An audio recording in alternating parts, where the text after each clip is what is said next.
좀 부드러운 성향의 룸메이트 언니 또는 형을 만날 수 있도록 학원에 부탁하기 1번. 그리고 2번, 정규 수업 말고 이 검시생들을 위한 수업이 얼마나 있는지를 체크하기.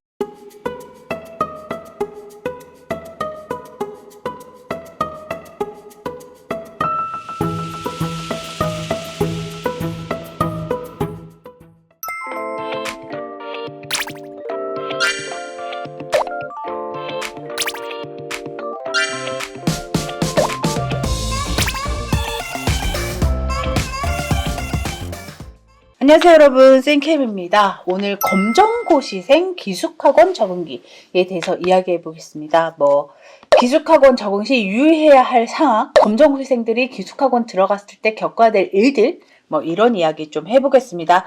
자, 검정고시생들이 보통 재수기숙학원에 들어가게 되면 본인보다 한두 살, 많으면 막 두세 살 많은 언니 오빠들이랑 생활을 해야 돼요. 여기서 가장 적응할 때 중요 포인트가 되는 게 뭐냐면 룸메이트. 공부하는 시간에는 별로 사실은 마찰이 없고, 그리고 의지할 것도 없고 그냥 각자 지들 공부를 해요. 그리고 짝도 없어요. 재수기숙학원 그냥 대부분 한 줄로 이렇게 되어 있기 때문에 짝의 개념도 없고 그냥 공부를 하고, 담임선생님과 검시생들은 사실은 소통을 많이 해요. 어리고 모르는 게 많고, 그렇다 보니 학원 입장에서도 검시생들에게 좀 신경을 씁니다. 근데 방에 들어가서 룸메이트 언니 오빠를 내지는 형을 잘 만나야 마음의 안정감을 가질 수 있어요. 그래서 학원들도 보면 처음에 재수생들이 들어가면 둘둘둘둘 막 룸메이트를 정하는데, 여기서 트러블이 일어나거나 성격이 안 맞거나 코를 많이 곤다거나 이런 아이들을 분리를 시켜요. 분리를 시키고 조금 약간 성향이 강한 아이들, 발랄한 아이들이면 그 뒤에 들어오는 발랄한 아이들과 짝을 지어주고, 이렇게 학원들도 아이들의 성향을 보고 룸메이트를 정하는데, 대부분 검정고시가 들어오면 좀 부드러운 아이와 짝을 지어줍니다. 여러분들, 검정고시는 학원 인원의 10%가 되지 않아요. 중형이 300이면 그 중에 한 10명 내외입니다. 대형은 검정고시생들이 잘 들어갈 수도 없고, 들어갈 수 있다 하더라도 이제 검시하고 수능을 보고 어느 정도 일정 등급을 낸 아이들이 들어갈 수는 있는데 극히 드뭅니다. 그래서 만약에 소형이라고 하면 소형이 한반 인원이 50명이잖아요. 그러면 50명에 10%가 안 돼요. 5명이 안 돼요. 그러니 이제 검시생들끼리 방이 지어질 확률은 매우 희박하고요. 그러면 학원 입장에서는 되게 부드러운 성향을 가진 룸메이트를 주고, 그 룸메이트에게 검시생이니까 잘 챙겨줘라 이런 이야기를 해주고 이렇게 짝을 지어줘요. 그래서 기숙학원 적응할 때, 검정고시가 기숙학원에 적응할 때 가장 중요 포인트는 룸메이트를 잘 만나는 것. 아마 학원들이 신경을 쓰긴 하겠지만 내 아이 검정고시생이고 내지는 내가 검정고시생이고 학원에 들어갈 때 조금 이렇게 순한 룸메이트를 만났으면 좋겠다라는 어필을 한번 하는 것도 괜찮습니다.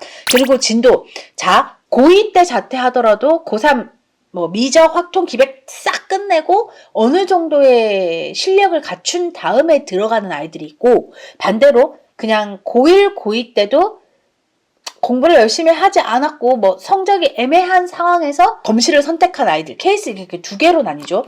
그래서 어느 정도 실력을 쌓은 상태에서 검시를 선택한 아이들은 사실은 수업을 따라가고 가는데 별 문제가 없어요.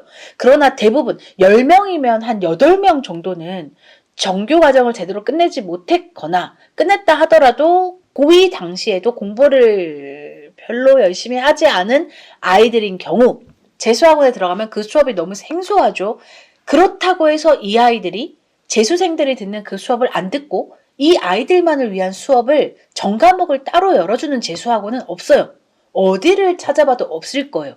그러나 검시생들의 시스템을 갖춘 학원들은 정규 수업을 못 알아듣더라도 이걸 듣고 따라가는 건 당연한 거고, 그 외의 수업을 얼마나 꼼꼼히 제대로 잘 해줄 거냐에 따라 검시 시스템을 갖췄느냐 갖추지 않았느냐가 정해지는데, 그래서 이전 영상에서도 말씀드렸지만 학원을 선택할 때 우리 검시 아이들 기초 수업 있으니까 잘 따라갈 수 있다라는 이야기를 듣는 그 순간 그러면 기초 수업을 어떤 식으로 일주일에 몇 번 정도 이렇게 꼼꼼한 확인이 꼭 필요합니다.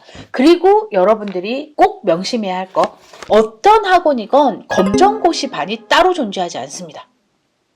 검정고시 아이들 10명 안 되는 그 아이들을 모아서 이 아이들만을 위한 국영수를 해주는 학원은 없어요. 그래서 검시반이 만약에 있으려면 검정고시 학원인데 대입을 준비하는 학원이 있을 수 있죠. 그러나 저는 조심스럽지만 저의 개인적인 의견입니다. 검정고시 학원의 강사와 대입 학원의 강사는 다릅니다.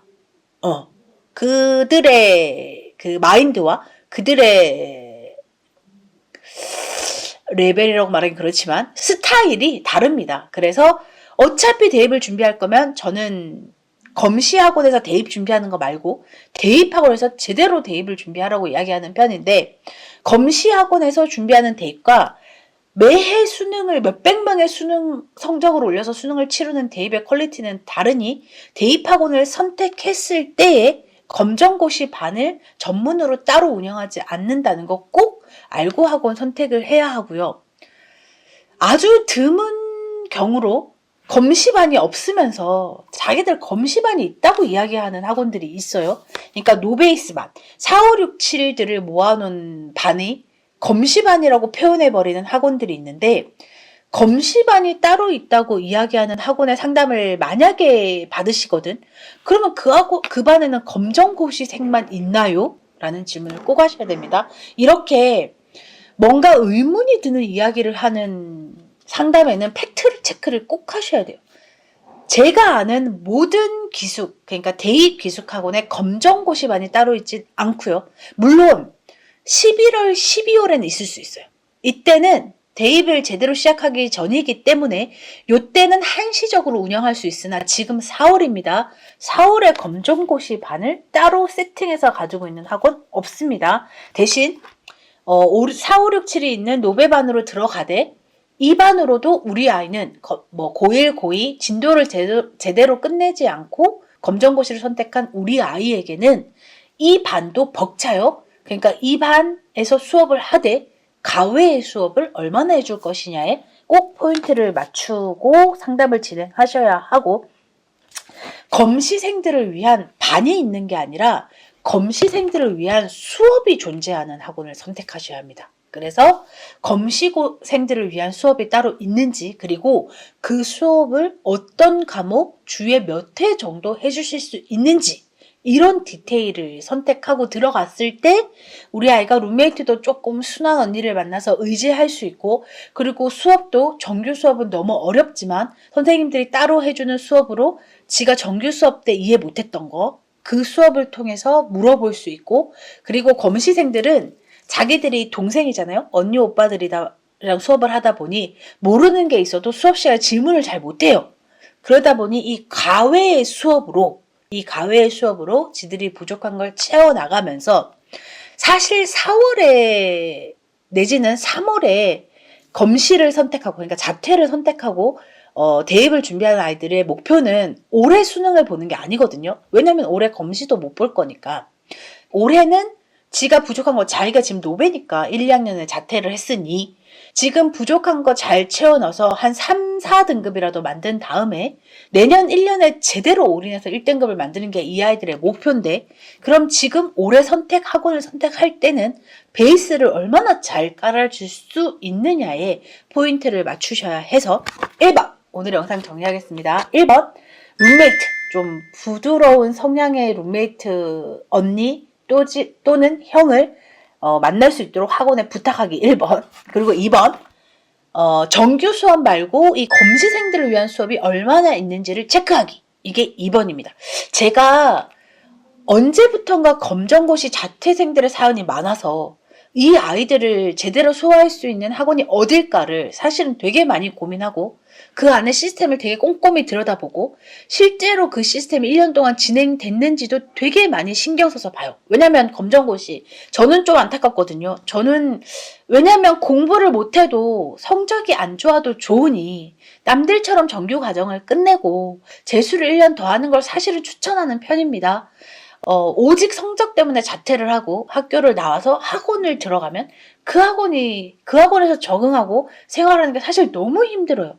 근데 이걸 이미 선택한 후에 저에게 사연 신청을 하시는 분들이 많아서 이 아이들을 어떻게 하면 시간을 많이 잃지 않고, 여기서 시간을 잃는다는 건 제대로 공부할 수 있는 그 시간을 제대로 쓰지 못하면 그 시간이 없어지거든요. 그럼 이 아이가 내년에 아무리 열심히 해도 올라갈 수 있는 등급에 한계가 생겨요. 그래서 이 아이들 자퇴를 선택한 것도 좀 안타까운데, 이 아이들이 어떻게 하면 시간을 잘 쓸 수 있게 이끌어줄 수 있는 학원이 어딜까를 되게 많이 고민하고 늘 찾습니다. 해마다 찾습니다.